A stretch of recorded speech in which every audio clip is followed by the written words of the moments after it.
Salve, salve, criaturas, tudo bem? Aqui quem fala é Calil Neto, sou CEO da empresa Rewood. Bem-vindos a mais um Dr. Wood. Hoje eu estou com um tópico muito interessante que eu sempre quis trazer uma pessoa que conhece de acústica e som, tá? Tô aqui com Marcos Holtz. Marcos, muito obrigado pelo seu tempo aqui, cara. Obrigado pelo convite, Calil. Um prazer estar aqui falando com você. Cara, o prazer é todo meu. Na verdade, vou falar pra você que a acústica é uma coisa que sempre me chamou muita atenção.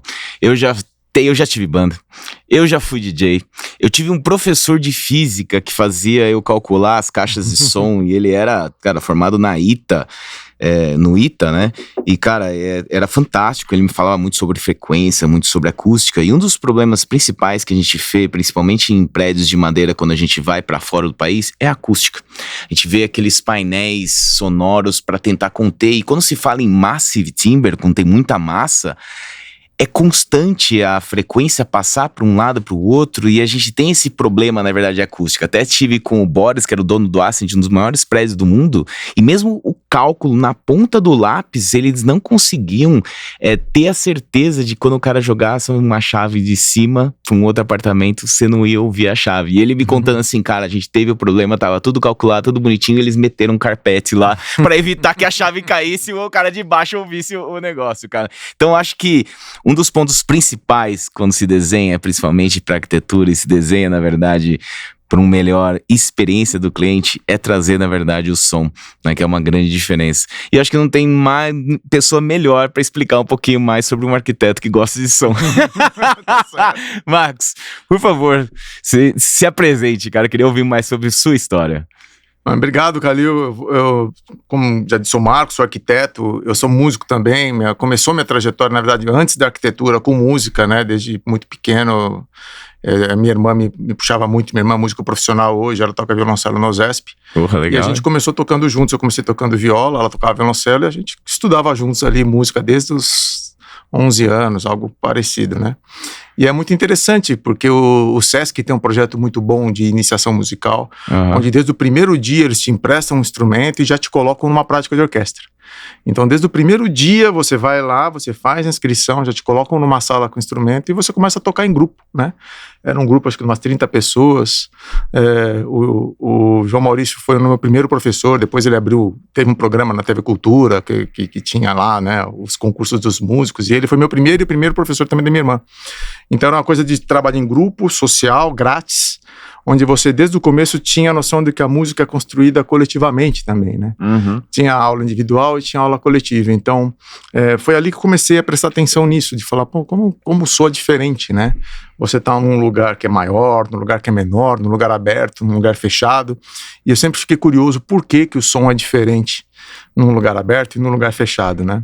Então, quando eu comecei a estudar arquitetura, muitos anos depois, aí parei com a música justamente porque a arquitetura é um estudo que demanda muito, né, tempo. E eu comecei a me interessar mais nessa parte de como que você construir prédios, né, que eles possibilitem ali que você consiga ouvir melhor, tanto o músico ouvir a si mesmo, né, porque você já foi músico, você sabe, sim. O DJ também, né, às vezes tá todo mundo ouvindo e você não tá ouvindo nada. Exatamente, ou dá o reverb, né, que é horrível. Então, como projetar um espaço que seja bom, tanto para a pessoa, para o performer tá ouvindo a si mesmo e tá ouvindo os outros músicos que estão no palco, e como que esse som chega bem ali nas pessoas que estão assistindo, né, que elas possam ter a melhor experiência possível, porque em geral todo o teatro tem os melhores lugares e os piores, né, que é aquele lugar que a pessoa não ouve nem vê. Então, assim, a gente tenta evitar isso, fazer com que toda a plateia consiga ter uma experiência excelente ali com um bom projeto, né, e que os músicos também tenham bastante facilidade de tocar nesses espaços. Então, isso me chamou atenção na faculdade de arquitetura. Eu tive meu escritório de arquitetura, trabalhei com arquitetura por alguns anos. Você se formou aqui em faculdade? Eu fiz na FAAP. Você é de São Paulo mesmo? Eu sou de São Paulo. Aí fiz a faculdade, comecei a trabalhar com arquitetura, e um dos meus clientes, o Davi Ackerman, hoje é meu sócio, me contratou para fazer projetos para ele, desenhar, fazer ilustração, esse tipo de coisa. E falei que oportunidade legal, né, trabalhar com um grande especialista na área de acústica. O Davi Ackerman já era conhecido desde a década de 80, né, ele e o pai foram os pioneiros aí na acústica no Brasil. E então foi uma grande oportunidade conhecer o Davi, poder trabalhar com ele e aprender com ele. Então, desde então, acho que a partir do ano 2001, eu entrei na sociedade com ele na Harmonia e tenho trabalhado com acústica nos últimos 24 anos. na acústica voltada tanto para arquitetura quanto para a área também de monitoramento sonoro ambiental. Tem vários desdobramentos ali, né, que você pode fazer desde um consultório para um psicólogo até o tratamento de uma usina hidrelétrica, né, que a gente chegou já a fazer algumas usinas hidrelétricas para a comunidade, né, como que você controla o ruído de uma usina para a comunidade. E tudo que tem entre o consultório do psicólogo e a usina hidrelétrica, você tem uma infinidade de coisas, né? Você tem cidades, você tem teatros, auditórios, estúdios, casas, mesmo as casas hoje em dia também tem projeto acústico. E por mais curioso que seja hoje com a legislação brasileira, até o Minha Casa Minha Vida, o projeto social mais simples que a gente tem, ele tem que ter um projeto de acústico. Que legal, cara, então, isso é legal saber, bicho. Essa é uma coisa nova que surgiu a norma em 2013 e a partir de então todos os projetos residenciais têm que atender critérios acústicos, né? Então não é mais hoje em dia, não é porque é barato o imóvel, que tem que ser barato porque é um imóvel popular, que ele pode ser construído de qualquer maneira. Né, ele tem condições mínimas a serem atendidas, que é num quesito habitabilidade, né? Então é lógico, você tem uma habitação, a habitação tem que ser habitável, né? Sim. Do ponto de vista acústico, do ponto de vista térmico, do ponto de vista de luz. Então existe essa avaliação que tem que ser feita nessas casas hoje em dia. Então a acústica, desde que quando eu comecei era uma coisa um tanto elitizada, você fazia acústica só de casas de ricos e tal. Então eu fico muito feliz de saber que hoje a gente pode levar acústica para toda a habitação de qualquer pessoa, mais humilde que seja, ela ainda vai ter condições de acústica na casa dela que tem que ser atendidas e podem ser conferidas, inclusive, depois, né? Cara, eu acho que isso é um grande diferencial que você fala, principalmente, por exemplo, você fala de um carro popular, né? Que você falou de casas, lugares gigantes, você fala assim, você pode pegar um carro simples e um carro que não seja, pode ser o inicial de um carro, um alemão, alguma... Cara, quando você entra dentro do carro, você bate a porta, você vê completamente a diferença, por exemplo, como o ar-condicionado faz o barulho pro cara que tá lá dentro, sabe? É uma coisa assim, que é uma experiência, cara, se você nunca teve, é uma coisa que vale a pena você ter a consciência e ouvir falar, ou até mesmo saber que agora até a Minha Casa Minha Vida vai ter um projeto de acústica, cara, é fantástico, sabe? Mas fala um pouquinho pra mim, Max, o que na verdade a Harmonia faz e como ela faz isso. Então, a gente... Foi até o que me atraiu na acústica, isso cada dia é um dia muito diferente do outro. Então, tem dias que eu tô lá falando de coisas ambientais grandes, de poluição sonora, de como a gente vai mudar um pavimento, às vezes 4, 5, 10 quilômetros de pavimento numa via. No dia seguinte você tá dentro de um teatro fazendo medições ou tocando piano no palco para ver como que aquilo soa, né? Então trabalhar com acústica no Brasil, principalmente porque lá fora você acaba se especializando, né? O cara que faz teatro só faz teatro, o cara que faz ambiental só faz ambiental. No Brasil a gente ainda tem essa possibilidade do acústico poder trabalhar em muitas frentes, né? Porque não existe um mercado que permite uma especialização tão grande. Então você acaba trabalhando com muitas áreas diversas dentro da acústica. Eu posso dizer, quem está interessado em trabalhar com acústica é muito interessante, muito variado, e se você gosta de aventura, é algo interessante, né? Às vezes um dia você está dentro de um banco, conversando lá com as pessoas na sala de reunião, tomando um café super premium, e no dia seguinte você está subindo numa torre de 80 metros na Petrobras e morrendo de medo de cair lá de cima. Então é isso, tem muita variação dentro do dia do arquiteto que trabalha com isso. Então a gente fala, basicamente, o meu trabalho hoje é falar com as pessoas também, falo muito, converso muito, porque é algo curioso, a pessoa ela tem um problema e ela não tem a menor ideia como resolver aquilo, né? Por isso que ela chama um especialista, porque a acústica é algo que às vezes é totalmente contra-intuitiva a solução, né? Tem um caso de uma mulher que estava um barulho com um apartamento que tinha um barulho de bombas, né? Era uma série de umas 10 bombas que incomodavam ela, comprou o apartamento. E aí eu cheguei lá e fiquei olhando, falei, seu problema é vibração, né? Ela falou, não é vibração, é barulho. Eu falei, não, tudo bem, a vibração vibra ali, vai pela parede e vira. Não, você não tá entendendo, o meu problema é barulho, não é vibração, você vai fazer isso, não vai adiantar nada. Eu falei, calma que a gente vai resolver o seu problema. Na hora a mulher começou a chorar, falou, meu Deus, comprei esse apartamento, perdi todo o meu dinheiro. E chamei um louco ainda que tá falando que é vibração e acústica. Não é vibração. Aí eu falei, fica calma que vai dar tudo certo. Daí a gente foi lá e fez o tratamento antivibratório, porque era algo muito curioso, porque como todas as bombas estavam na mesma base, acontecia aquele fenômeno do metrônomo. Quem tiver curioso, aí pesquisa metrônomo, sincronização de metrônomos no YouTube. Se você colocar metrônomos em vários ritmos diferentes numa mesma base que é flexível, né? Todos eles vão se sincronizar. Perfeito. E as bombas também, elas entram em, né? como elas estão todas juntas, elas vão lá e vão se sintonizar. Então vamos botar bases individuais, vamos usar uma mola adequada, porque essa molinha, essa borrachinha que não está isolando nada, fizemos o projeto. Ela falou, não, você tem que colocar casca de ovo em volta aí, vamos colocar casca de ovo. Eu falei, não, caixa de ovo não vai funcionar, caixa de ovo só é bom ali para pegar fogo nas bombas, entendeu? E eu acho que a última coisa que você quer é um incêndio dentro do seu apartamento. Então passou um tempo, fizemos o projeto, fomos lá medir, e no dia seguinte ela apareceu lá, falou, nossa, me desculpe por ter duvidado de você. Até chegou com uma caixinha de chocolate para dar pro técnico que ia fazer a medição, porque resolveu o problema dela, né? Então, assim, às vezes é totalmente contra-intuitiva a solução acústica. Então, você tem que conversar com a pessoa, entender o que, na verdade, que está incomodando ela. Quer dizer, nem ela sabe que ela tem um incômodo, mas ela não sabe exatamente o que está acontecendo. Então, é um trabalho que envolve bastante psicologia. Principalmente que você, às vezes, encontra pessoas que estão no limite. Pessoas que não dormem há bastante tempo porque o barulho incomoda e ela tá ali sem conseguir dormir bem por meses, né? Então ela tá agressiva, então você vai lá, tem que conversar, acalmar a pessoa, falar, não, a gente vai resolver o seu problema, tem solução pro seu problema, né? Então é muito curioso, porque ao mesmo tempo que é um trabalho muito técnico, que envolve muita matemática, como a gente estava conversando um pouco antes, né? A acústica, ela tem uma matemática muito pesada. Então, se você pega um livro de acústica, um livro do Beranek, que é uma das maiores autoridades, ele já começa com uma fórmula, né? Com uma integral, né? Sim, dupla, tripla. Sim. Aí o cara já desiste, entendeu? Então, é isso. Então, ela por ter uma matemática muito pesada, acaba espantando muito o arquiteto. O engenheiro menos, o engenheiro já está mais acostumado, né, com essa linguagem, então matemática é tão pesada.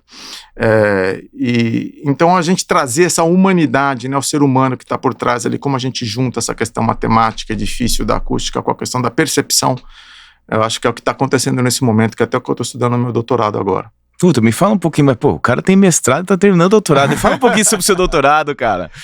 Então, porque... Onde você tá fazendo? Porque eu também tenho doutorado, mas é em madeiras, né? Não tem nada a ver com acústica, mas é uma coisa que a gente tem que sempre conciliar as materiais. É algo curioso que eu tô fazendo um doutorado na área de acústica, mas dentro da Faculdade de Arquitetura e Urbanismo da USP. Fantástico. Que eu fiz meu mestrado lá, mas na época do meu mestrado eu justamente estudava a paisagem sonora, que talvez tenha sido um dos primeiros trabalhos que estudava isso no Brasil, eu comecei em 2008, né? 2009.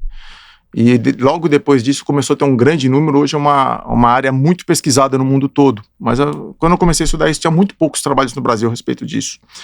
Que é o som entendido dentro de um contexto. Então eu estudei ali o Parque Vila Lobos, os sons que eram totalmente indesejáveis e os sons que eram desejáveis dentro do parque. Escrevi a minha dissertação de mestrado em cima disso. Então tinha ali do lado do Parque Vila Lobos uma marginal fazendo barulho, né? Muito barulho ali. E ali era o lugar que tinha menos gente no parque. Ninguém gostava de ficar ali olhando os carros, né? Enquanto se olhava perto da onde tinha uma área chamada Ouvilas, que era muito interessante, né? Era uma área com umas cadeiras que tiraram agora, mas era uma área que tinha um círculo com caixas de som, que ficava tocando música do Vila Lobos o tempo todo. E tinha umas cadeiras para você deitar e ficar ali. Com o mascaramento da música, era o único lugar que você não ouvia os aviões. Então te isola daquela coisa de que, nossa, eu tô numa cidade que passa um avião a cada 3 minutos. Não, eu tô num parque cercado de árvores e natureza ouvindo Vila Lobos, né?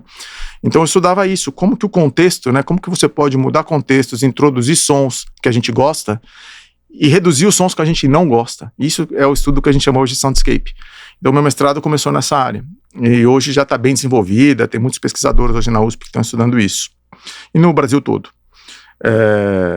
E aí, quando fui fazer o doutorado, falei, vou fazer algo diferente, não vou focar na mesma coisa que eu foquei no mestrado, né? E eu foquei no espaço de trabalho, muito baseado num grande amigo, o Nigel Oseland, escreveu um livro, que o nome do livro é Beyond the Workplace Zoo, que ele se inspirou um dia que ele foi ao zoológico, né? Curiosa história, o que tem a ver uma coisa com a outra? E ele olhou os pinguins e falou, nossa, essa área que o pinguim mora aqui, era um senhor zoológico, né? Tem tudo que o pinguim gosta. Tem a área lá, o tobogã que ele gosta de deslizar, porque ele desliza no gelo. Então eles têm lá um tobogã de gelo para o pinguim deslizar, tem água, a temperatura ideal, tem um espaço para eles socializarem, tem um espaço para ele dormir direitinho ali no meio do dia, né? Então o cara que projeta o espaço para o pinguim, ele estuda antes de tudo o pinguim, né? O que esse pinguim precisa para ter uma condição ideal de vida. E a gente projeta o espaço para o trabalho da gente, que a gente faz? A gente põe as pessoas num espaço, vários cubículos, né? uma posição fixa, você vai ficar sentado aqui, né? E qual que é a análise que você faz daquela pessoa que está ali, né? Como que você leva ela em consideração na hora de fazer um projeto? Muitas vezes o que você considera assim, eu tenho tanto dinheiro, custa tantos reais o metro quadrado, eu vou ter que colocar 200 pessoas em 500 metros quadrados, né? Acaba sendo uma conta que não leva em conta, na verdade, é uma pessoa que está ali, né? E o que ela precisa, né? Então aí começou a começar, hoje já tem escritórios que tem até, a gente fez um escritório que tinha uma área fechada assim, que tinha uma luz bem baixinha, uma musiquinha em várias redes, né? Então depois de comer, a pessoa pode tirar uma sonequinha ali naquela rede, entendeu? E se você pensar, os espanhóis já sabem disso e fazem isso mil anos atrás. Tem a cesta, né? Então eles comem e dormem um pouquinho durante o dia para depois você tomar. Então, como que você estuda, como você envolve as pessoas na hora de fazer o projeto e criar um espaço que elas amem ir para aquele lugar? Principalmente depois da pandemia, onde é muito difícil convencer as pessoas a saírem de casa para fazer qualquer coisa, né? Para comer você pede iFood, para comprar roupa você compra hoje na internet, e todas essas coisas, né? A pessoa sai muito menos de casa, então para ela sair de casa tem que ser algo que ela realmente acha que vai valer a pena. Então hoje a gente tem que construir espaços de trabalho que pensem, nossa, como que essa pessoa vai render o máximo dentro ali, do ponto de vista não só de produtividade, mas também de satisfação, de convivência, né? Cara, é perfeito isso que você falou, cara. É sempre isso que é a experiência, né? A experiência não é se dar simplesmente pelo local, pela luz, mas se dá também pelo som e por tudo aquilo a qual preza e interfere diretamente no comportamento humano. O comportamento humano é muito difícil de você, na verdade, consagrar aquilo, mas isso se dá e te promove não somente um rendimento maior, seja para um funcionário ou para um lugar onde você está, mas até também, cara, uma vontade de viver. Isso interfere diretamente com o que você falou, sabe? Cara, são coisas assim muito importantes. E uma coisa que você não vê, muitas vezes as pessoas não dão valor, sabe? E quando se sente aquilo, às vezes o sentimento é uma coisa que tem que ser muito mais valorizada do que se vê, sabe? E eu acho que o som transcende muito isso, sabe? Então, Marcos, com toda essa experiência, cara, que eu tô achando fantástico essa conversa aqui, cara, passe premissas para que as pessoas possam, na verdade, não bater de martelo de frente, mas que possa pelo menos entender o que ele deve, na verdade, consagrar num projeto em concepção para que essa experiência sonora seja a melhor para um usuário. O que ele deve procurar, na verdade? Quais são as premissas básicas que uma pessoa deve ter? Porque muitas vezes eu entendo que as pessoas simplesmente nem levam isso em consideração. Cara, eles não levam nem em consideração quando tá fazendo uma estrutura de madeira ou ar-condicionado, que depois é uma puta briga. Você imagina o som. Que eu entendo que, sim, é uma coisa que vai se acoplando ao longo do projeto, tentando fazer depois da concepção inicial. Mas se aquilo tivesse levado em consideração, muitas vezes a solução seria um pouco, você menos em conta, mas um pouco menos evasiva. Se é que você me entende. Eu acredito muito na concepção inicial. Me corrija se não tiver correto, cara. Não, totalmente, porque o que acontece como a gente vive, como eu tinha falado, a acústica. Por que a acústica é complicado de calcular? Porque os sistemas são complexos, né? Se você pensar num edifício, o número de elementos que você tem dentro do edifício, né? De pegar uma planilha de construção, né? É um elemento que demora para ser construído, né? Agora cada vez mais rápido, mas demora, mesmo rapidamente, no mínimo 6 meses, 1 ano, você vai demorar para construir. Você vai envolver muita gente, você vai envolver muito dinheiro, tanto do ponto de vista de projeto, quanto do ponto de vista de execução. Então, assim, o planejamento, no Brasil a gente acaba tendo uma agenda muito curta por planejamento e uma agenda maior para construção. Por quê? Porque tudo que você não planeja direito, você acaba tendo que fazer 2, 3, 4, 5 cultura. vezes. Porque é cultura. Porque tem muito sol, que se tivesse neve não seria assim. Então o que acontece? A gente está passando pelo processo, né, Calil, de industrialização do sistema de construção. Então o que acontece? Tem muito pouca padronização. Então países que têm mais padronização, acaba sendo o contrário. Eles passam mais tempo planejando, projetando e tal. E a execução é muito rápida, porque é você pegar aquilo e executar e você sabe que vai funcionar.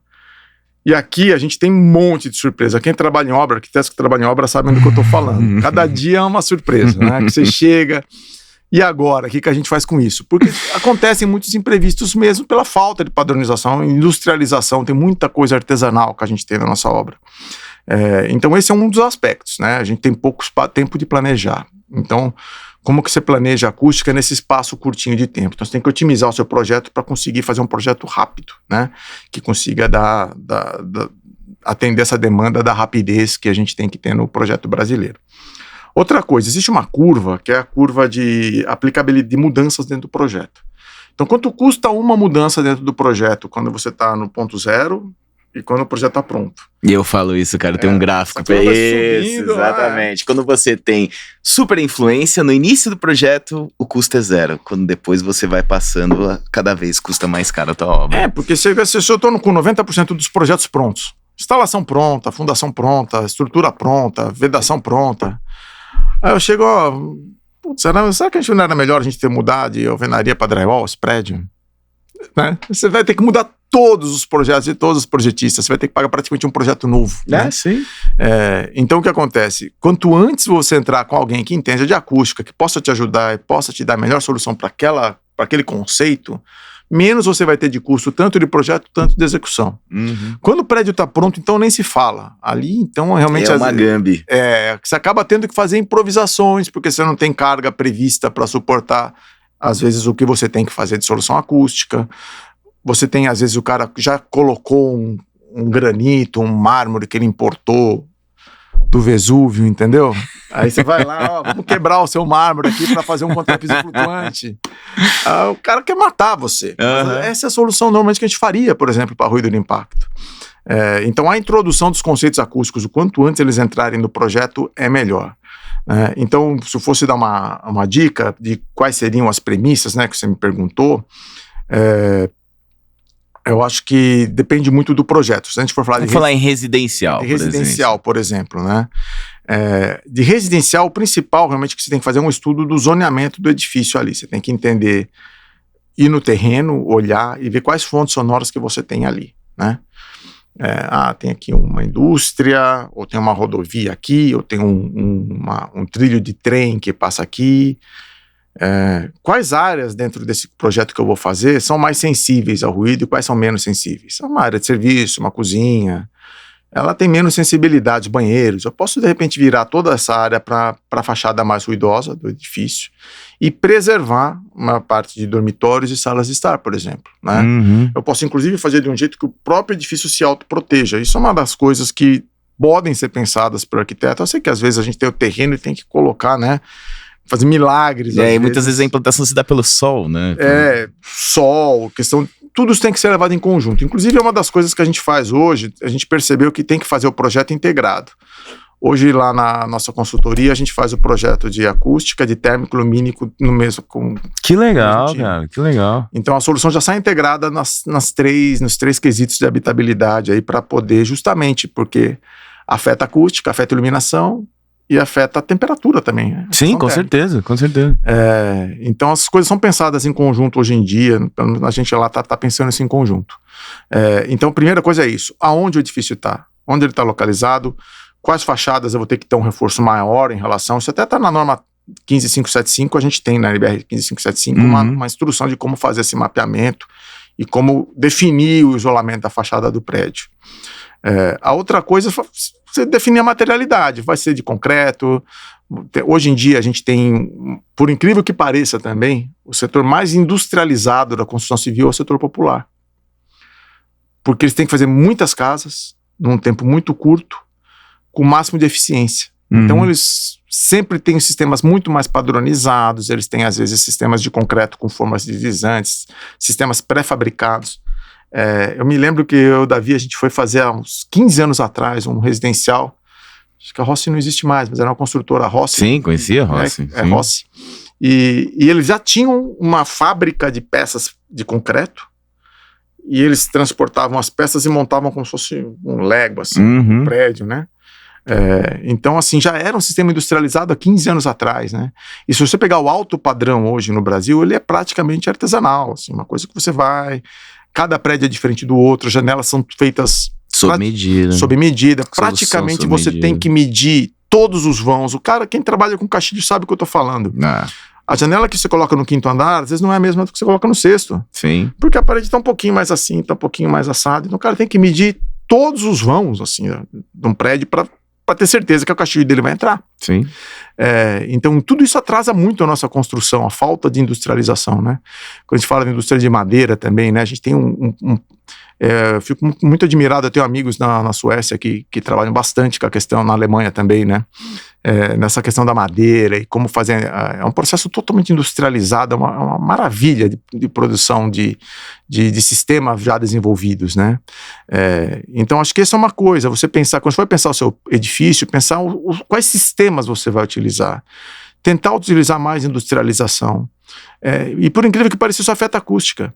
Eu me lembro que esse projeto da Rossi, que as peças eram pré-fabricadas de concreto, a hora que você chegava com a janela, como o vão era feito numa forma de aço e tudo, ele era milimetricamente no esquadro e retangular. Então você chegava com a janela assim, ela encaixava, cara. Como uma luva. Como uma luva. Como você uma fazia luva. uma vedação aqui, uma vedação aqui, assim, dava gosto de ver aquilo, sabe? Então, assim, por onde o som vai passar? Pelas frestas. E quanto mais preciso for o seu sistema, menos frestas você vai ter.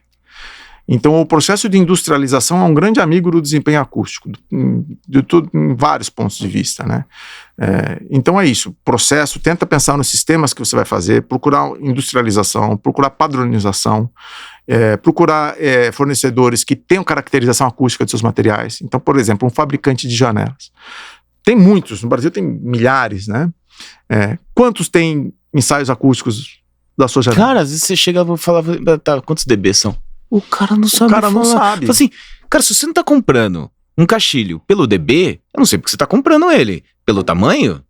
Não tô entendendo, sabe? Pra mim é o mínimo que você tinha que ter, tipo assim, o dB do negócio, sabe? Até eu falo pra você, Marcos, por exemplo, eu pego muito carro, porque brasileiro gosta muito de carro, mas por que o carro não vem com... Quantos dB eles têm de forma... Sabe? Um isolamento. Quanto que é o de isolamento do carro? Cara, muitas vezes esse valor a pessoa não tá colocando e às vezes a pessoa pode escolher por esse valor acústico a qual a casa está te proporcionando. O carro trabalha bastante. A gente tem uma indústria, uma empresa que trabalha na área automobilística. O que um carro custa, cada modelo, eu acho que $1 bilhão. Exatamente. Para fabricar um carro. Então existe muita pesquisa de ruído e vibração em carro. E aqui, para vocês também, por exemplo, para vocês terem como... Muita gente não tem muita ideia quanto uma fresta pode afetar. Tenta deixar no seu carro, assim, uma frestinha mínima ali no vidro. Você vai ouvir. A hora que ele entra no vão e fecha, a sua sensação muda completamente. Então a gente vê que, na verdade, o vidro, nesses níveis que estão até 30 dB, ele não tem tanta influência no desempenho acústico. O que vai influenciar são as frestas, é o caixilho. Eu me lembro que eu estava numa reunião de caixilhos da BNT em 2008, e a gente estava discutindo mas vai ter que medir. Eu falei, vai ter que medir as janelas, tal. Eles estavam meio assim ainda com isso. Eu falei, mas aí o cara instala e como que faz? Eu falei, ele vai olhar o seu manual para instalar, né? Um fabricante de uma grande fábrica que estava do meu lado, assim. Vai pegar o seu manual do caixilho que você fornece junto com o caixilho e vai instalar. Ele ficou olhando para ele, que manual? Então, assim, em 2008 se vendia um caixilho que você não precisava dizer nem como você instala esse caixilho. Você instala do jeito que você quiser e tá tudo certo, né?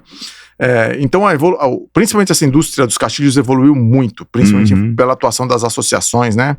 A FEAL, principalmente, liderando bastante esse setor aí na parte de acústica, né? Que eles têm o Instituto ITEC, que faz um trabalho forte nessa área de desenvolvimento de caixilhos com os seus associados.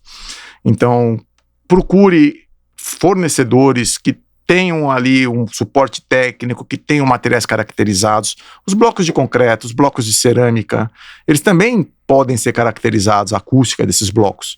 E os fabricantes também estão trabalhando bastante nisso, né? Vários fabricantes que estão na Proacústica, inclusive, fazem os seus testes. Então você pode pedir os testes que, em geral, os fabricantes de bloco, por incrível que pareça, cerâmica e concreto, eles estão fazendo a lição de casa aí. Que legal, em relação a isso. O drywall já tem bastante tempo. Então já existe ali o desempenho. Se você tiver dúvida, você pode pedir, né? São os ensaios de acordo com a ISO 10140, né? Quem quiser botar depois em mim, quero ensaios de acordo com a ISO 10140. Esse é o ensaio que tem que ser feito para caracterizar isolamento acústico materiais, tá? Então vocês podem pedir esses ensaios que os fabricantes vão fornecer para vocês. Então, o Marcos aqui, viu, gente? Ele é representante da ISO, cara. Ele é o cara, assim, cara, fantástico o currículo dele, cara. É muito técnico. E aí são pessoas, assim, que eu acho que pode continuar, desculpa, mas eu achei fantástico, assim, ó, o currículo e a dedicação à acústica, cara. A gente pesquisa, a gente começou essa representação na ISO em 2018, né? Quando a Carol Monteiro veio ao Brasil, ela já representava a Espanha na época, era uma brasileira que estava na Espanha, representando a Espanha na ISO. Ela chegou aqui e a gente começou essa representação na ISO. E é muito interessante que quando a gente participa da elaboração das normas, né, internacionais, de como que a gente caracteriza, mede, o que a gente vai levar em conta, quais são as fontes sonoras que a gente faz a medição. Então isso traz um grande desenvolvimento para a área, porque a gente pode se apropriar não só de estudos brasileiros, mas de estudos no mundo todo, porque a gente usa os mesmos parâmetros no Brasil que são usados no mundo inteiro.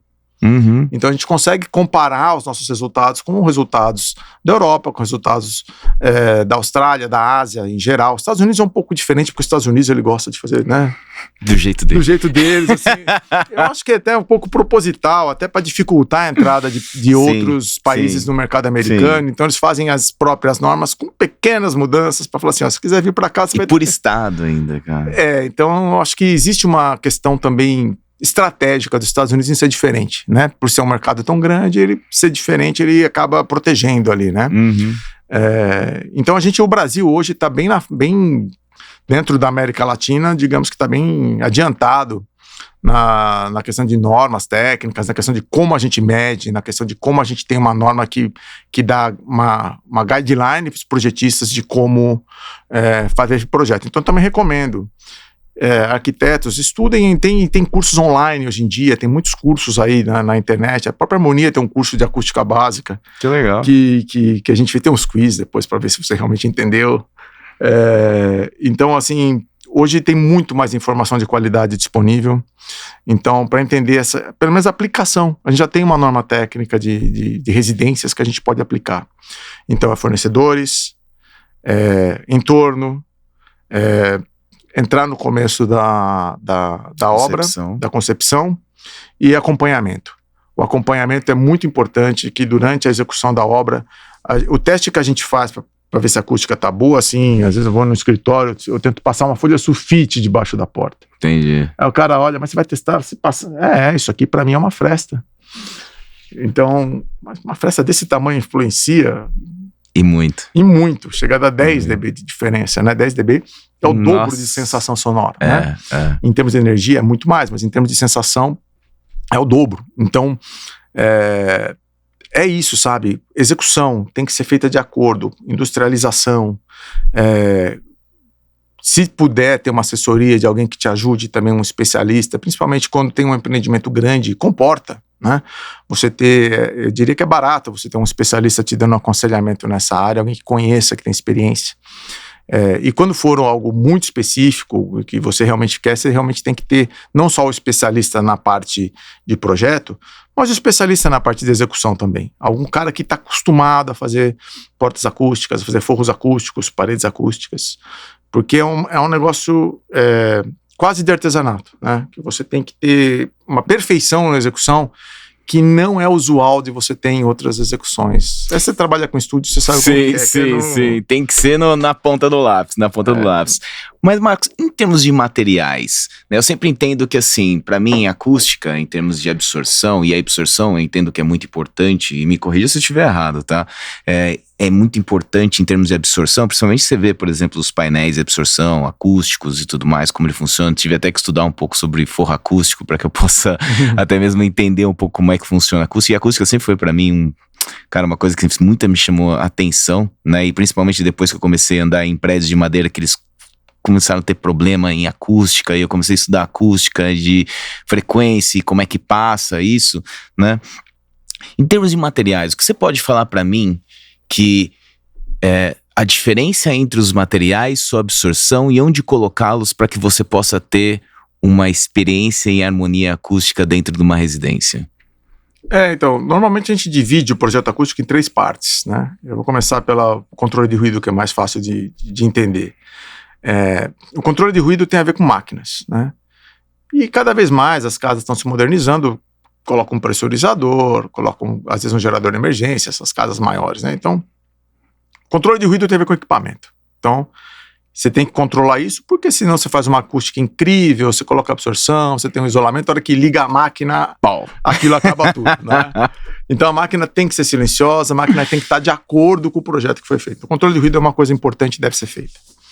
Segundo ponto, isolamento acústico. Isolamento acústico é quanto você isola de uma sala para outra. Sempre você tem 2 ou 3 ambientes que você quer isolar. O que manda no isolamento acústico? Normalmente é massa, são elementos mais que tem peso para conseguir separar. Com exceção do drywall, que com bem menos peso ele também consegue isolar. Então a gente tem que pensar no isolamento acústico entre espaços, evitar frestas, evitar dutos que comunicam os ambientes. Quando você tem passagem de um duto por cima da parede ali, você tem que vedar essa passagem. Então o isolamento acústico basicamente são feitos por elementos que você não vê. Então e é muito difícil depois você conseguir, né, por onde está. Se você estivesse aqui, às vezes a fresta está por cima ali, escondida, né, e o som está passando por ali. Então o isolamento acústico tem que ser feito também na parte de concepção e tem a ver com paredes, pisos e fachada. E por fim tem o condicionamento acústico, que é isso que a gente estava falando de materiais fonoabsorventes, onde colocar esses painéis, como que eu faço esse projeto, né? Então muitas vezes, tem até um teste interessante que quem fez foi o Nilsson, né? O Erling Nilsson. Ele pegou 2 salas, uma totalmente de gesso, com paredes duras e tal, e mediu o tempo de reverberação ali. E na outra, ele colocou um forro de alfa W, que é o índice que a gente usa para medir a absorção, 1, que é aquele forro, o melhor forro de absorção que a gente tem no mercado. E colocou lá e foi medir o tempo de reverberação das 2 salas. E deu quase o mesmo. Aí todo mundo fala, como que pode, né? Se eu pegar aqui minha calculadorinha acústica, com a fórmula de Sabine, era para dar bem menos, né? Por que a realidade não bate com a teoria nesse caso, né? Porque na teoria, a gente imagina a teoria que a gente chama de campo difuso, que o som se espalha, uniforme, o campo isotrópico, a probabilidade da partícula tendo assim assado é a mesma, né? Então tem todas umas condições ideais que a gente tem no cálculo que não acontecem às vezes na vida real. Então quando você está com toda a absorção numa superfície só, né? Você tem outros 2 eixos, que é o eixo que está nesse sentido e que está nesse sentido, que não tem tratamento nenhum. Então toda partícula que for para cima vai bater naquele forro absorvente e vai perder energia. Agora essas que estão assim, elas vão permanecer. Então muitas vezes você coloca um forro de altíssimo desempenho e você não tem o efeito esperado, porque você vai ter essa outra, né, essa reverberação dos outros eixos que vão prolongar o som. Sim. Então se você puder ter essa absorção, ao invés de colocar 100% da absorção numa superfície, se você puder, vou colocar 1/3 em cima, 1/3 nessa parede, 1/3 nessa parede, vou fazer uma arquitetura que permita que isso fique bonito. Isso seria muito melhor, porque você consegue um campo sonoro mais uniforme.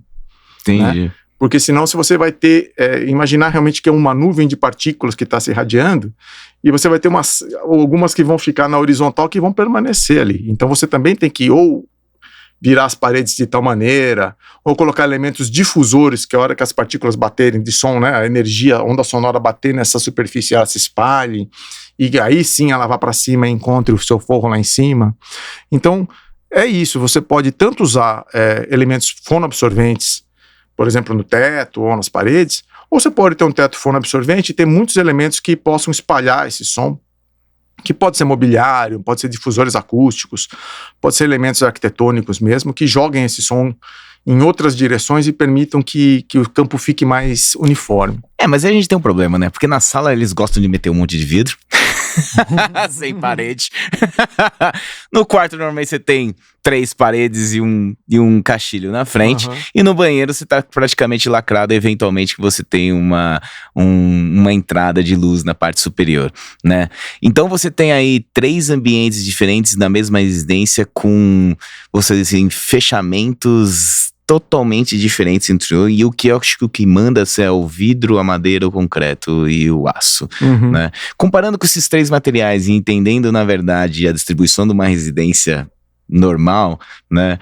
Como que, na verdade, o arquiteto deveria pensar para que essa experiência acústica fosse melhor? Por exemplo, se fosse tudo vidro, provavelmente teria que ter um forro acústico na parte de cima ou algo do tipo, que você falou também de móveis, né? Outra vez um tapete, não sei. Como é que isso normalmente se dá por si só, numa premissa básica, assim? Então vai depender muito da criatividade dos arquitetos, né? Bom, você é arquiteto, hein? Porque assim, hoje tem uma onda minimalista, né? De você ter cada vez menos elementos, aquele minimalismo total, né? Isso acaba sendo ruim do ponto de vista acústico. Você ter muitos elementos de vidro paralelos e sem ter uma prateleira de livros, por exemplo. Quando você pega aquelas casas antigas, né? A Glass House, então, a acústica devia ser horrível. Pode ser, mas depende dos elementos, né? Eu me lembro que a gente fez a acústica de uma varanda uma vez, porque a casa estava tão bem tratada acusticamente que o único lugar que o cara se incomodava era na varanda. Eu falei, nossa, eu nunca fiz acústica de varanda na minha vida, vou ver o que tá acontecendo nessa varanda. Eu fui lá, era uma varanda tão grande, e ela tinha 2 paredes paralelas, né? E como tinha muito tratamento acústico na casa, o único lugar que ele se incomodava com a reverberação era na varanda. Entendi. E a solução qual foi? Enchemos e colocamos vários vasos com plantas aqui do lado aqui, e aí o som batia naqueles vasos e se espalhava. Puta, né? Que legal, cara, isso. Então você consegue, tipo assim, através de um vaso, você consegue, na verdade, absorver o erro do negócio. Isso, porque o que acontece? A frente de onda batia ali, é como se fosse uma onda mesmo do mar, assim, né? Que ela vai... Você imagina quando ela bate numa superfície lisa, ela volta igual. Uhum. Agora, se ela bate numa superfície toda irregular, às vezes de pedras, a hora que ela volta toda desestruturada. Então o que a gente faz é isso, é desestruturar essa frente de onda que atinge a parede. Então quando você coloca vários vasos, plantas, não sei o quê, você cria um elemento difusor. E aí você mudar a direção faz com que o som mude de direção e saia, por exemplo, na varanda, tem uma grande área aberta, boa parte da energia se dissipava e ia para aquele lado, ia sair para o lado de fora. Puta, que legal, então, nesse caso, a solução não tinha nada de absorção sonora, foi uma coisa de espalhamento, né? De espalhar a frente de onda, espalhar o som. Então, qualquer material pode ser acústico. Vidro, pedra. É o quanto de acústica você quer ter. Qual efeito acústico e você aonde quer dar. colocar. Onde colocar, se você quer difusão, você pode ter um elemento que tem um determinado formato. Como é que você mede que exatamente ali tá vindo a onda sonora ali, por exemplo, desse exemplo que você deu do apartamento, cara? Como é que você faz isso? Então, ali é um pouco de experiência mesmo, de você conseguir, por exemplo, no caso eu bati palma e vi que como era tão grande a varanda que dava eco. Né? Então eu conseguia, tinha uma distância suficiente para dar eco, então eu falava, aquela parede está rebatendo para cá, porque pro lado de cá eu tenho uma área aberta, que era uma varanda toda, né? Então só pode ser isso aqui, e o teto era absorvente também, então realmente era só num eixo que eu tinha um problema ali, então você começa a falar, não, o problema está aqui. Eu comparo muito o consultor de acústica com a profissão de um médico, que vai fazer um diagnóstico, né? Então, por isso que a gente gosta de médico que tem experiência, né? Não tanto pela idade, porque às vezes o cara é mais velho, mas não tem muita experiência. Na verdade, a experiência se dá por 2 motivos, né? Ou pelo número de erros que você fez, ou pela experiência de outra pessoa que você leu. Então, você pega um cara mais velho, ou ele leu muito livro, ele errou muito. E aí você tem um cara mais experiente. Você não quer que erre com você. então é isso, o consultor também tem isso, é um cara que já viveu bastante, já encarou, e você vai vendo que os problemas vão se repetindo, né? Ao longo da vida, ao longo de 30 anos, ali 20, 30 anos trabalhando com isso, você já viu muita coisa. Então, você começa a ver, não, isso aqui parece muito com aquela varanda que aconteceu em 2002, não sei o quê. Então, um pouco é isso, do diagnóstico que você faz, muito tem a ver com a vivência que você tem. E o principal instrumento acústico que a gente tem sonômetro, tem medidores de vibração, né, com os acelerômetros, a gente tem 2 ouvidos, né, e os ouvidos também têm que ser treinados, né, para conseguir captar coisas que às vezes a pessoa não presta atenção. Mas às vezes eu ouço o ruído, eu já sei se é um ruído de bomba, eu sei se é um ruído de um ventilador, eu sei se é um ruído do ar passando, porque eu já ouvi muitas vezes, eu já consigo identificar através da característica do ruído que tipo de problema é. Então, às vezes a gente fica muito fixado em números, em dBs, em vibrações, mas na verdade tudo tem que ser avaliado em contexto, né? Como um médico, a hora que ele pega um exame de ressonância, ele vê a imagem, mas quem faz a interpretação é o médico. O que aquela imagem significa, né? Então, quando a gente faz uma medição sonora, precisa de alguém com experiência que olha aquela medição para conseguir fazer a avaliação correta. Baseado nessa medição, essa medição de vibração, essa medição de som, o problema é um equipamento provavelmente que está longe. Já aconteceu com a gente, era um ruído fantasma, né? Ninguém sabia de onde vinha o ruído. E só no 6º andar de um prédio, dentro de um quarto, que tinha ruído. A gente falou, mas misterioso o negócio. A gente foi descendo. Era uma bomba num espelho d'água no 3º subsolo. Mentira. Que a vibração ia subindo pela estrutura do prédio e esse andar ele tinha feito uma alteração na planta que, por uma coincidência do destino, né, criou ali uma ressonância dentro do apartamento do cara e o ruído só se manifestava dentro do quarto dele. É um fantasma mesmo. Então não eram maus espíritos, não era nada disso. Era uma bombinha no terceiro subsolo. Cara, que legal. Tem até uma história curiosa dos maus espíritos. Eu lembro que teve uma japonesa que apresentou num congresso, acho que foi na Inglaterra, de um restaurante que todo bebê que entrava lá chorava. Aí eles trouxeram um cara lá para espantar um espírito que tivesse lá, que só as crianças conseguiam ver, sabe essas coisas? E não adiantou nada, as crianças continuavam chorando lá, falou, não, acho que não é espírito então esse negócio, né? E ela contando isso no artigo dela. Daí eles foram ver, tinha lá um dispositivo para espantar ratos, que se manifestava fora do nosso espectro auditivo, mais alto, né? Era acima de 20 mil hertz, que a gente não consegue ouvir. E muito alto. Então, como os ratos ouvem isso, os ratos não conseguiam ficar no restaurante, eles iam embora. Só que crianças, né, bebês, conseguem ter uma audição melhor do que a nossa. Eles conseguem ouvir mesmo, acima cara, de 20 mil hertz. Mas daí a gente vai se perdendo ao longo da vida? Vai. Se você quiser fazer o teste depois, eu já tô nos 14 mil hertz já. Então me fala, quais são os hertz que a gente ouve até que dia de idade? Não sabia disso, cara. Então é normal, assim. Provavelmente quantos anos você deve ter uns 30? Tem uns 40. Olha. Tá 40. Bem, você já deve também lá nos 16 mil hertz. Os 20 você já não chega mais. É normal do próprio sistema auditivo você ir perdendo ele de cima para baixo.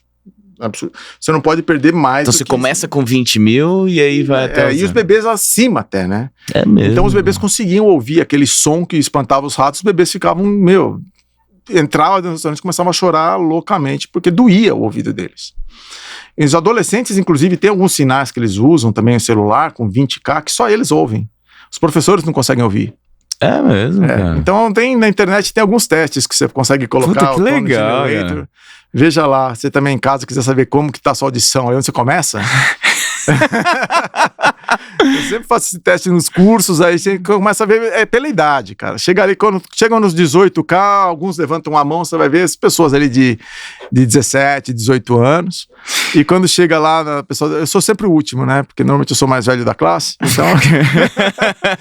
Mas, cara, eu tenho uma pergunta pra você, que até é minha pergunta, assim, e uma coisa que eu me impressiono, sabe? Eu sempre gostei muito de som, e eu fico impressionado com aquele cancelamento de ruído que as pessoas conseguem fazer com aqueles equipamentos. Cara, assim, eu nunca tinha tido, de um amigo meu que tinha, cara, eu tive que comprar um negócio daquele porque eu fiquei impressionado com como ele consegue fechar aquilo com um ponto tão específico. Cara, como que isso funciona? Como funciona isso? Porque eu peguei muito como exemplo a tese de mestrado que você falou, né? Por exemplo, um lugar é mais utilizado, outro lugar é menos utilizado.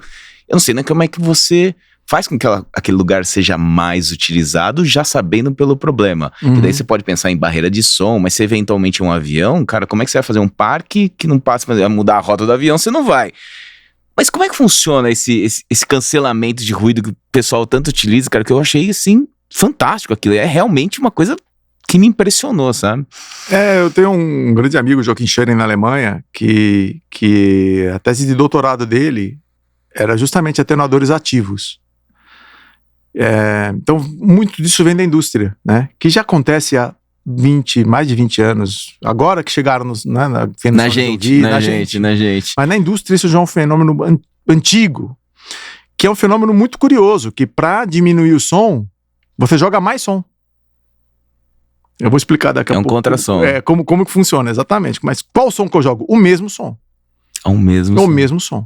Só que o que eu faço? Eu atraso. Porque o som, ele é ondulatório, é como se fosse um pêndulo, né? Então você imagina um pêndulo que vai para cá, que vai para cá. O som tem um comportamento parecido com isso. Se eu atrasar esse pêndulo, enquanto esse som tá aqui, eu jogo um som que o som tá aqui. E o que acontece? Eles se anulam. Então é um fenômeno que a gente chama de destrutivo, né? As ondas se anulam. Sabe, quando a gente era DJ e tentava mixar música, a gente sabia que era perfeito quando o alto-falante travava. Porque daí você tava com uma batida de uma batida, você juntava as duas, ou ele não conseguia nem ir pra lá e nem pra cá, e ele travava. Ali onde era perfeição pra gente, sabe? Acho que é exatamente esse mesmo conceito. É isso, o conceito, né, de você, como é um fenômeno pendular, enquanto tá aqui, você joga o som aqui, o mesmo som. Então o que acontece? Ele vai se anular. Então esse é o fenômeno que se pode ser utilizado. Eu me lembro que uma vez eu andei fazer, na época que eu fui fotógrafo um tempo, que a gente foi fazer umas fotos de helicóptero. Isso também já existia há mais de 20 anos nos helicópteros, que os fones... ali precisa ser muito... porque são práticas, é muito barulhento, então o cancelamento de ruído em helicópteros já é muito conhecido há muitos anos nos fones. Que é um fenômeno, se você pensar, muito simples do ponto de vista de conceito. Você pega o mesmo som, né, e joga ele atrasado de tal maneira que ele se anule. A matemática por trás disso é uma matemática monstruosa, né, mas eu acho que do ponto de vista conceitual é simples de entender até, sim, né? Você imaginar que sim. você tem uma onda assim, você joga uma outra onda que anula. E às vezes elas se somam, né? Tem uns filmes engraçados na internet que chega uma ondinha, depois vem outra onda, de repente forma uma onda gigantesca e derruba todo mundo, né? Que é um fenômeno oposto também. Você pode, na verdade, ter duas ondas na mesma fase, que elas se somam e amplificam. Então, esses dois fenômenos acontecem, tanto o cancelamento quanto a amplificação sonora em função desse atraso que você pode ter. Então, funciona dessa maneira. Você tem no fone microfones. Esses microfones estão recebendo esse som. Ele capta o som. Ele capta o som, atrasa o som e joga num alto-falante dentro do seu ouvido. Ele joga esse som atrasado. Dentro do seu ouvido. Aqui dentro do fone. Então ele joga e as duas ondas acabam se cancelando, né? Então você gera mais som para cancelar o som. Isso acontece também em dutos, né? Então, por exemplo, você tem um duto que vai sair muito barulho pelo duto. Então você pode colocar um alto-falante dentro desse duto que vai pegar aquele som, vai atrasar o teu microfone e o alto-falante. Então você consegue atenuar o som jogando mais som. Porque você joga um som que o atraso vai fazer com que as ondas se cancelem. Então é muito interessante isso, que é um sistema que a gente chama de sistemas ativos, né? Que você atua de maneira ativa, com ondas sonoras, jogando mais som para você cancelar a energia que está chegando. Então você efetivamente cancela mesmo a energia, né, da onda sonora. Puta, cara, que fantástico isso daí, cara. Eu achei fantástico. Eu achei que realmente era alguma coisa parecida, mas não achei que um equipamento daquele tamanho, naquela precisão, conseguiria fazer um negócio desse, sabe? Hoje são fones, inclusive tem uns fones... Os da Apple mesmo, pequenininho. Cara, você olha e você fala, meu Deus, é um negócio impressionante, céu, realmente, que como isso miniaturizou. Nesse caso, esse meu amigo na Alemanha, ele começou com o doutorado dele, virou, na verdade, uma empresa. E hoje é uma empresa do grupo deles, só faz isso. Só faz atenuadores ativos de ruído na Alemanha. Então é uma área industrial que cresceu muito e que agora está migrando para o nosso dia a dia, né? Todos praticamente fones mais alto nível têm cancelamento de ruído também. Entendi. E dentro, por exemplo, das experiências que você teve, seja em residencial ou outra coisa, quais são os principais problemas que se tem? Seja num duto de água, numa instalação, ou até mesmo o som passa mais pela parede ou pelo caixilho? Onde que você mais acha os erros ali? Tem muito problema de passos, né? Do ruído de impacto, que a gente chama. Esse é um problema que demanda muito de hábitos diferentes, de você ter azar, por exemplo, de ter um vizinho com hábitos diferentes. Você sempre tem um vizinho com hábitos diferentes, né? Quanto mais diferente, maior o problema. Então, aconteceu com a gente um caso bem crítico, que era um cara super esportista, que ia dormir 9 da noite e acordava 5 da manhã, né? Então, ele precisava daquelas horas de sono para acordar bem, 5 da manhã, e começa a correr, vai pegar a bicicleta e tal. E ele não estava conseguindo dormir porque o vizinho de cima dele trabalhava no mercado financeiro e cobria a China. Então o cara ficava andando de um lado para o outro, no telefone, e conversando e vendo os monitores, e não sei o quê, e fazendo barulho. O cara andava a noite inteira. E ele não conseguia dormir com aquele cara andando em cima do apartamento dele, porque era a noite inteira, toda noite, o cara trabalhava de madrugada. Então, se você tem um caso crítico de hábitos muito diferentes, né, esse é um problema de ruído de impacto muito comum de acontecer. Tem gente que se incomoda muito com animais, com a unha do cachorro, que fica andando pra lá e pra cá o dia inteiro, né? O salto alto, tem mulher que só anda de salto alto em casa, e você tá embaixo, aquele toque, toque, toque, toque, toque o dia inteiro na sua cabeça. Também tem gente que se incomoda com isso, até por ser um ruído repetitivo, né? Agora em São Paulo a gente tem muito problema de ruído de fachada. Que a gente teve uma época no desenvolvimento da construção aqui em São Paulo, que a redução de custo era a prioridade. Principalmente ali no começo dos anos 90 até os meios de 2010 ali, a gente teve um grande desenvolvimento imobiliário de técnicas novas, e aí as lajes foram ficando mais fininhas. Agora a gente nivela laser, Conseguimos fazer laje de 7 centímetros. E aí tem aquelas lajes esbeltas, fininhas, né? Entrou o drywall no ano 2000, e como entrou para viabilizar custo, não tinha lã de vidro dentro, era uma plaquinha de cada lado. E isso acabou em grande parte denegrindo a imagem do drywall, porque o drywall pode ser muito bom. Sim. E muita gente acha que a acústica do drywall é ruim. Pra mim, no meu ponto de vista, assim, como você tem várias camadas, que tem o ar, você tem o isolamento, você tem o gesso, você tem eventualmente um MDF, um compensado, até mesmo uma manta de impermeabilização, cara, acredito que esse é um dos melhores sistemas em termos de espessura pro comportamento acústico, e me corrija se eu estiver errado, por um material onde você tem como ideal e fechamento de paredes, né? Sim, com certeza. Então, assim, o drywall, você consegue fazer isolamentos excelentes com drywall. Sim. Só que quando entrou no mercado brasileiro, por questão econômica de viabilizar, ele entrou naquele momento mais desfavorável, onde, assim, o custo estava sendo cada vez mais enxugado, com lajes finas, paredes finas, né? Não tinha norma de desempenho que Sim. estabelecia um limite ali do que onde você pode ir. Então, hoje o que eu sinto é isso. Temos ruídos, principalmente ruído de impacto, às vezes ruído aéreo também, quando você tem paredes muito finas e lajes muito finas entre unidades, e fachadas, que as fachadas realmente eram muito ruins. A gente chegou a ter, passava água, era uma coisa assim, né? Principalmente nesse período aí, São Paulo desenvolveu, só tem em São Paulo essa janela, que é duas folhas de alumínio e uma de vidro só. Então aquilo é um desastre tanto do ponto de vista acústico, porque pelo alumínio o som passa muito, e do ponto de vista térmico também, porque aquilo no frio é gelado e no calor é muito quente. Então foi um grande desastre que aconteceu ali entre o ano 2000 e 2010, tá? Então esses são as principais queixas que a gente tem, são as fachadas, são o ruído de impacto entre andares e a questão às vezes de ruído aéreo menos, né? Porque normalmente a gente tem a cultura de usar parede de alvenaria, né? Mais um drywall antigo que não tinha lã, que foi feito naquela época, mas hoje o drywall já resolveu isso com lãs e tudo, então a gente tem sistemas hoje muito mais robustos de ruído aéreo. Perfeito, cara. Cara, a Gabi já veio aqui 2 vezes já, eu preciso fazer a última pergunta pra você, mas eu poderia aqui continuar várias vezes, cara. Marcos, o que é acústica pra você? O que é o som pra você, cara? Pra mim eu tenho que pensar, porque faz parte da minha vida desde muito cedo, né? Eu sempre gostei muito, sempre toquei instrumentos, comecei a colocar viola, hoje eu toco piano, tenho uma irmã que é profissional e sempre acompanhei, né?